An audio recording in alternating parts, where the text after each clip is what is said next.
What's up, guys? Welcome back to another episode of Dream a Little, the podcast that's all about helping you feel confident about your ABDL side.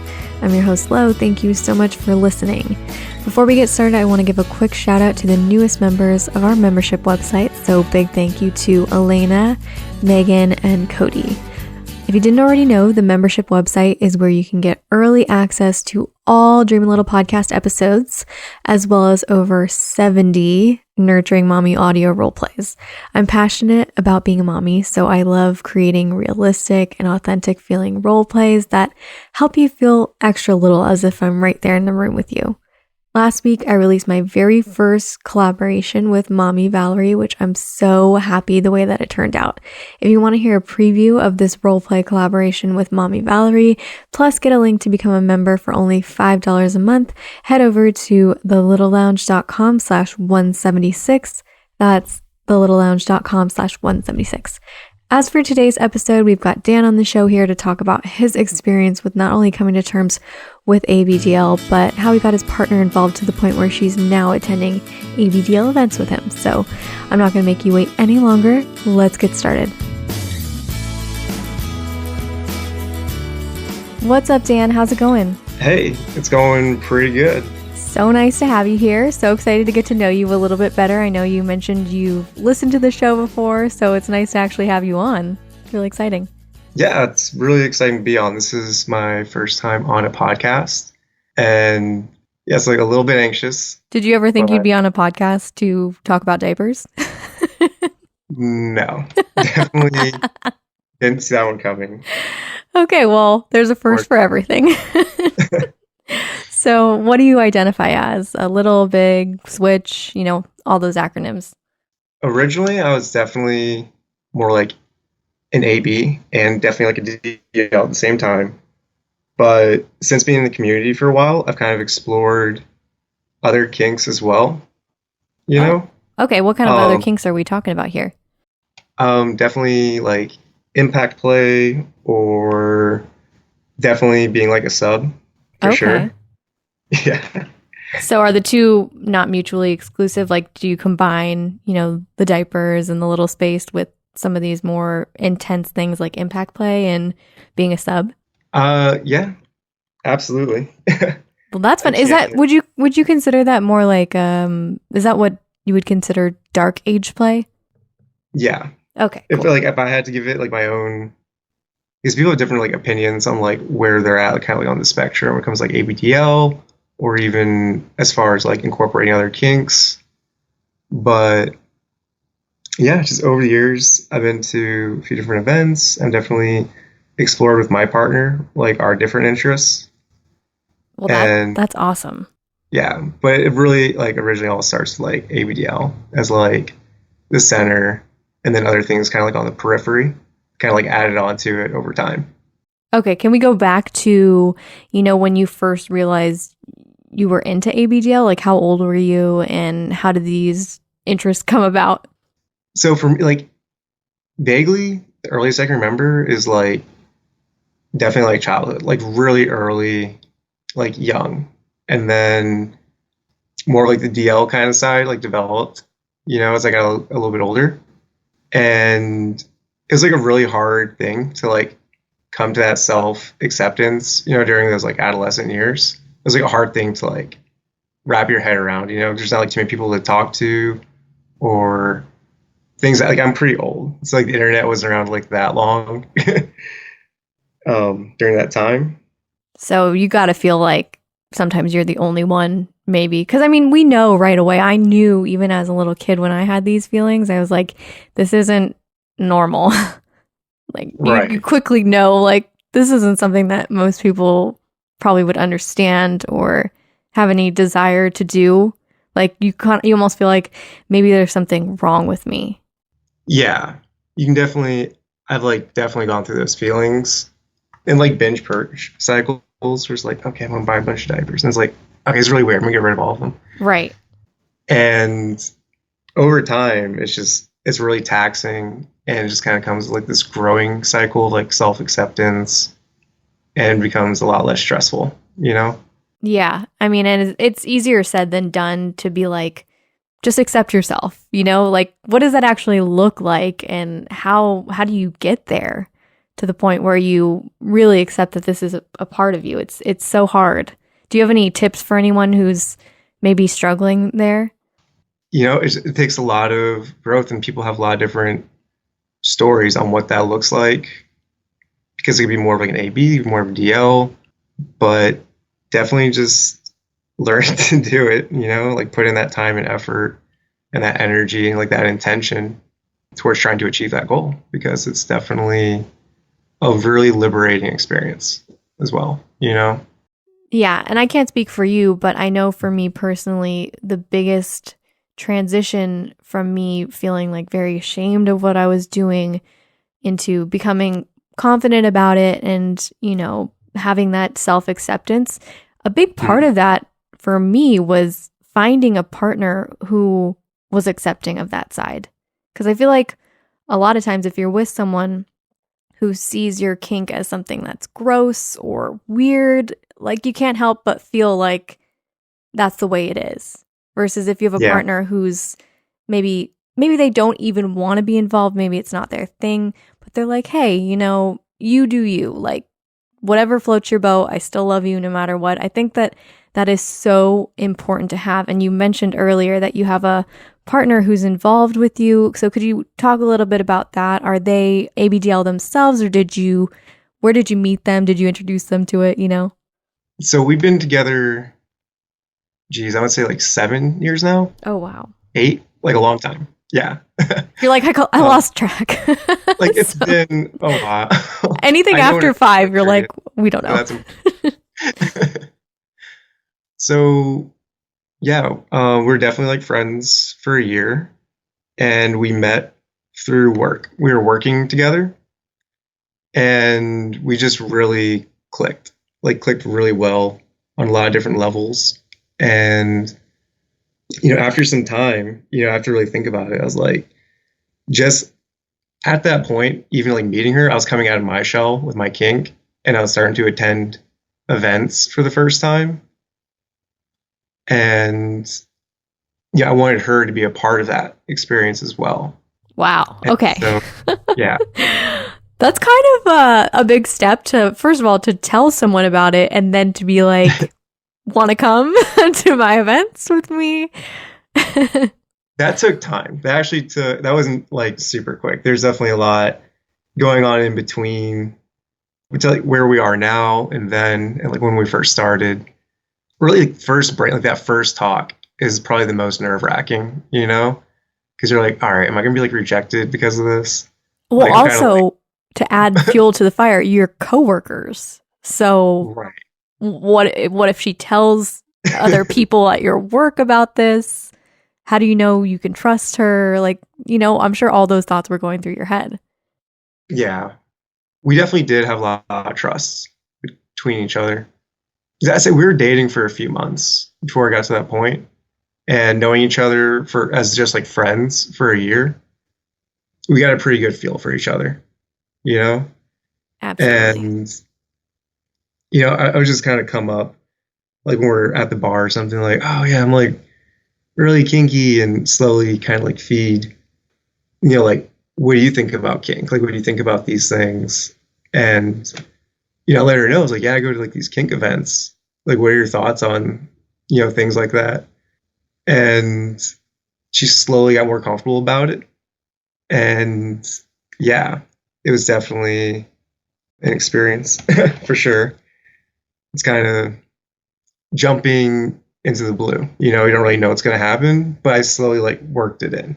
What was her perception of what the word kink meant at that time? Because I think a lot of times when people hear kink, their mind might go to, just like the dungeons and the whips and chains and leashes and stuff. And I don't know if they necessarily are going to automatically think diapers, Right. Yeah, that's definitely true. And that wasn't my first thing. I was like, oh, hey, yeah, I'm into diapers. How do you feel about this? Can we still like keep dating? No. Are you cool with this or what? wasn't that quick. It kind of started like, hey, I tried this one thing and I really liked it and I want to share it with you and see how you felt about it. And there was a lot of like compromise in our relationship, because I knew this wasn't her kink. And I was really cognizant of that as well. Like when approaching this, because Absolutely. I really respected our relationship a lot and I didn't want to ruin that with just like my own interests. I wanted her to know like, yeah, this is like a really important part of me and it's not going to like go away. Like this is like, I feel really repressed if I don't engage with ABDL kind of activities. Yeah. And she was really caring about it. And yeah, so it's definitely built up over the years, So after that initial conversation where you broke the ice to her about it, what are the steps involved in between, telling someone about it and getting them involved for the first time?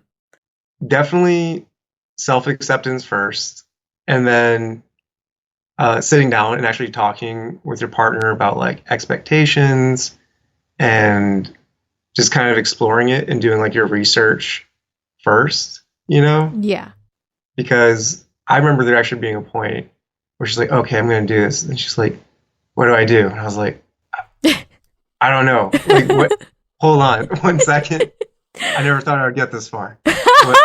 You're like, I didn't expect you to say yes, so I really don't know yet, but let's figure that out together.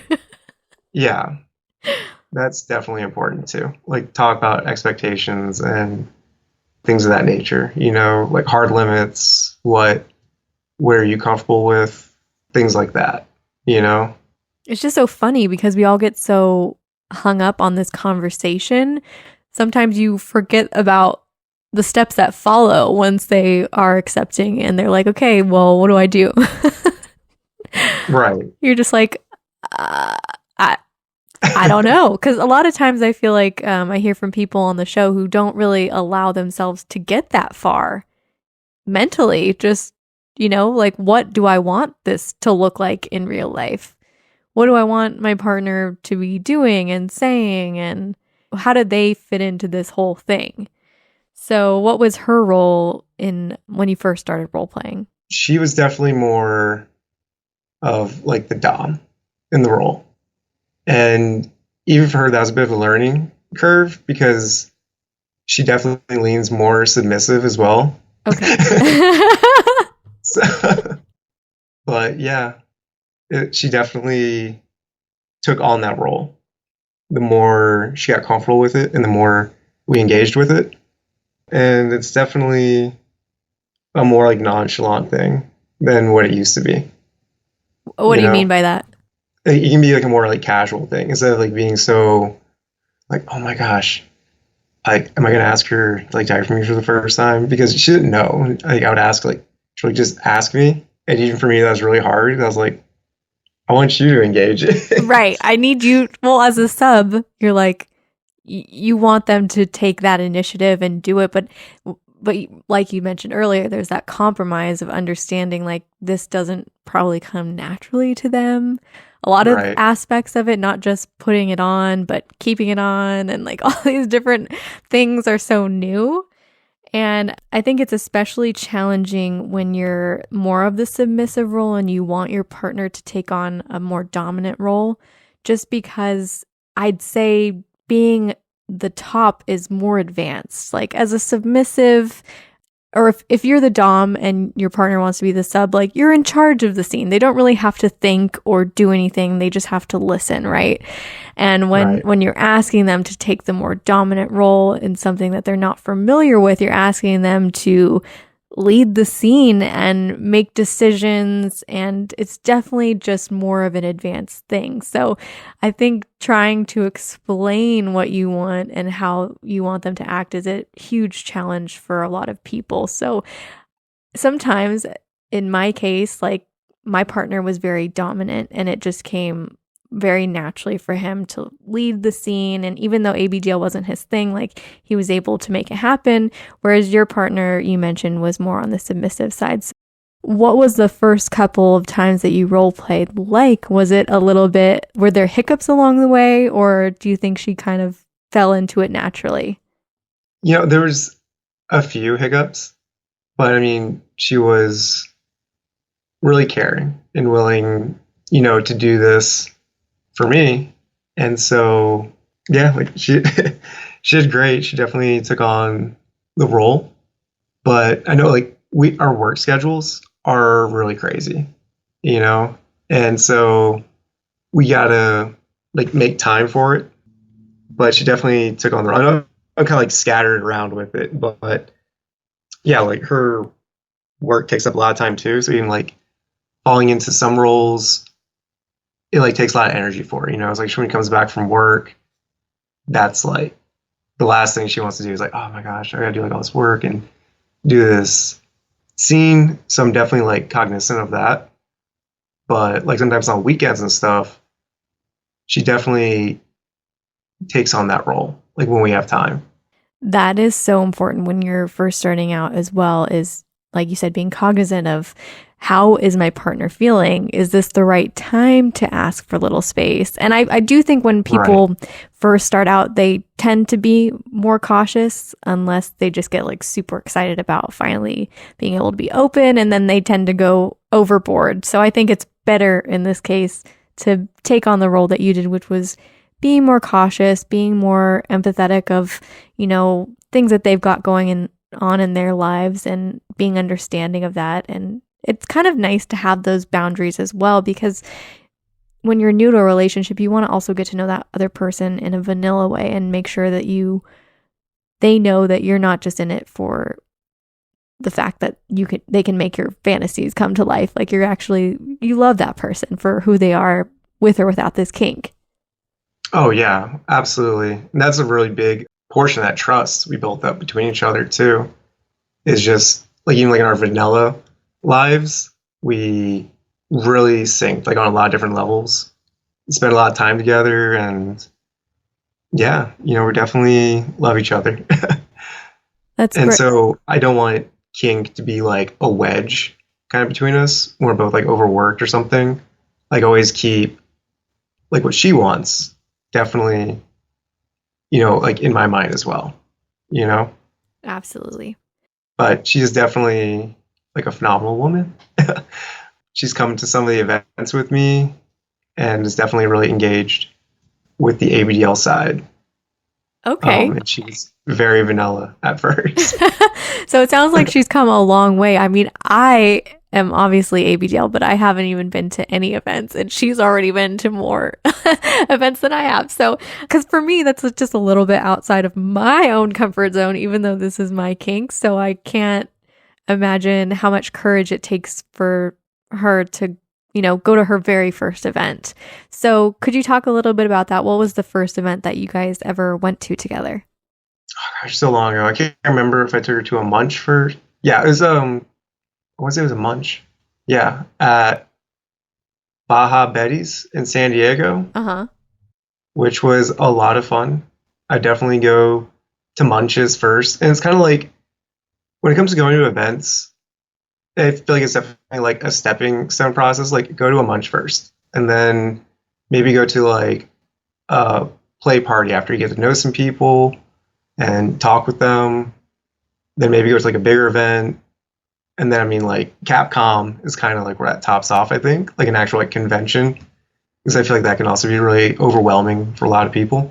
I can imagine. Yeah, I mean, from what I hear, it's just a bunch of people running around in diapers and having fun and partying. And for someone who's not used to that, I mean, who was actually used to that? No one's used to that. But as someone who's new to this kink scene, I can imagine that being pretty overwhelming. Yeah, absolutely. Because from my understanding, at a munch, people are usually just dressed in their everyday clothes, and it's like pretty low key because you're meeting in a public place, and everyone's like very respectful usually of like your privacy about being ABDL. Is that right? Yeah, that's pretty accurate assessment. It's just kind of like feeling out people's etiquette and everything as well. But it's also like a great place to get to know people, and meet friends and get involved in the community, which definitely helped me with just about like everything, like my own self journey into ABDL, I guess. Yeah, I think it helps to have people who are like-minded to talk to around you so you don't feel as alone in this. Right. And yeah, it was definitely a great place to go. It was this like really good Mexican food. They had cheap drinks. So it was definitely like a fun night out, That's what I was going to say. I was going to say it must have gone pretty well considering she went to more events after that. Yeah. A few here or there. A few. She's definitely open-minded to coming with me. Now, does she wear herself too? She does not. Okay. I've definitely asked. It's definitely not for everyone. No. Okay. Well, it sounds like you two have explored quite a bit together. Do you have you been to CapCon together as well? I've been to Capcom. She couldn't make it for work reasons. Yeah, we had a really strong relationship because like our jobs, we've been separated for like long periods of time. And so we definitely have like that trust between each other. Yeah. And when I went to Capcom because of work, she couldn't make it. So she was definitely cool with me going. And she was like, I have ground rules for you going to Capcom. I was like, oh my gosh, you're really going to give me. Okay, what were these ground rules? I have to know. She's like, nobody else but me can change you. So I was like, okay, I'm going to go Capcom. No one's allowed to change me. Okay. I was like, got it. And that was pretty much about it. Okay. I was like, can I get spanked for other people? She's like, yes, that's acceptable. I was like, okay. Okay. Were you allowed to change anyone else, or would you not even want to do that anyways? Would I change somebody else at Capcom? Yeah. I don't know. Maybe with the really if the right person was there. I don't know. Because like she didn't mention you changing other people. It was just you getting changed. So I was just curious to know if that was part of the rules too. I would have to consult her first. Like that. So when you went to these events, or when you went to CapCon, you had a great time, I'm assuming. And did you go alone, or did you go with some of your friends from these munches back wherever you're from? So I have known some people from online, and yes, some people I've met at the munches before I was at in California. I definitely met them out there as well. And so that was great because they were really welcoming and like, yes, this is everybody. Meet this person, meet this person. And I was like, okay. So I met a lot of really cool people at Capcom. They were really friendly and open and inviting. So yeah, it just fit right in. So it seems like you recommend going to these events, but as a good, baby step, maybe find an event, a local event that's smaller, like a munch or something, and get to know people. I think that's smart too, because I wouldn't want to go to CapCon not knowing anyone. That just seems pretty intimidating and kind of scary. So maybe the best way to do it is to go to some of these local smaller events and try to find people that you click with and you can become friends with, and then maybe go together to one of these bigger events. Yeah, I would definitely recommend that. Just like I don't know, it's like a little precaution, like go with a buddy, somebody to like look out for each other, because they're pretty big events, thousands of people, right? Oh yeah. Oh yeah. That's if they ever come back after this whole COVID situation, but that's a whole nother story. Yeah, that's been a bummer. Yeah. But I'm sure they'll come back eventually. Eventually, one day. Remain hopeful. Yes. Well, Dan, it's been really great getting to know you. Thank you so much for taking the time to come on the show and share your story. Yeah, thanks for having me. Of course, I'll be in touch with you. Bye, Dan. Bye.